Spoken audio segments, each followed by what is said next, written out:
Hello, viewers. Thank you very much for joining us. I'm here to speak to the importance of intellectual culture in the Church of God. When you read from the testimonies, Fundamentals of Christian Education on page 90 up to 99, you will find, in fact, you can start from page 88 going up to 99. You will find very clear instructions that are coming out that the followers of Jesus Christ must aim for the highest in their educational dreams and endeavors. So as Christians, and particularly people who are standing as reformers in our 21st century, we should not put aside education, because in that passage of the testimonies, we are told that this work of reformation and the third angel's message will need a lot of people with literary attainments than it has always been. So we need to acquire those skills in plumbing, skills in bricklaying, skills in electric engineering, skills in water engineering, skills in artificial intelligence, skills in health sciences, and the list is endless, because these skills, God will need them to proclaim the last message of hope to the world.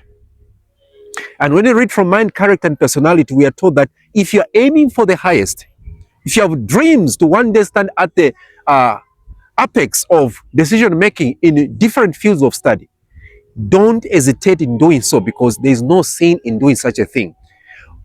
Rightly used in the fear of the Lord, that will become a blessing to the Church of God.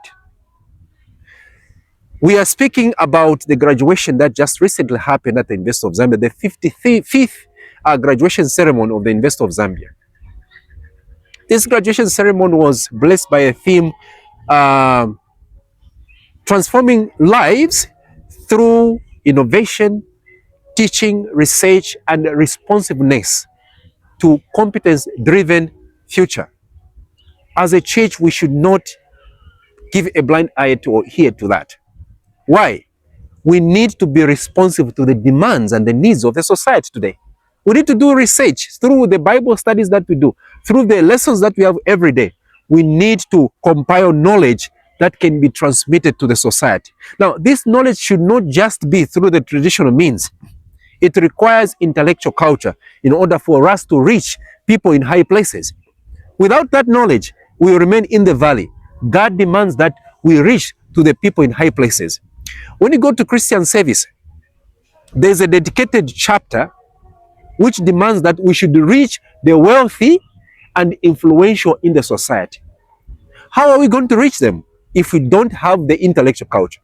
It's not possible. Even if we may be spiritually endowed, yet we'll be limited because of our intellectual limitations. So it's a call to all of us. Let us be innovative in the household of faith. Let us teach the truth as it is in Christ. Let us research and be responsive so that we respond to the competence-driven future of the society that we are living in and the world at large. What do we mean when we say competence-driven? It's about what you are able to do based on what you know. Now, as reformers, as a church, we know so much, but we are doing quite little. We are innovating very little.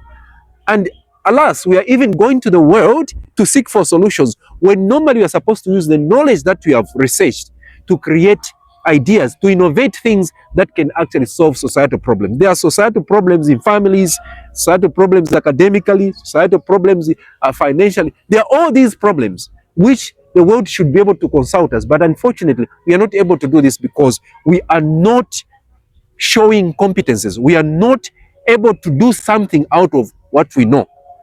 God is saying in the testimony that we need to have restaurants where we are offering the most healthful foods. This is not happening. We need to have our own schools. We know so much, but the schools are not there. We are taking children to schools that are of the world. God is calling upon these things, and He has not forbidden them.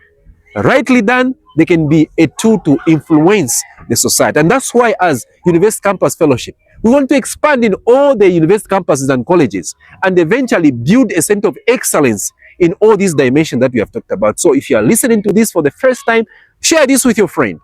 Come on board and help us to mobilize the resources which we are currently doing so that we may actually secure a place where we can build this place, which we shall be calling a center of excellence in complete education, physically, intellectually, and spiritually. May God bless you, and please don't forget to follow us. Thank you.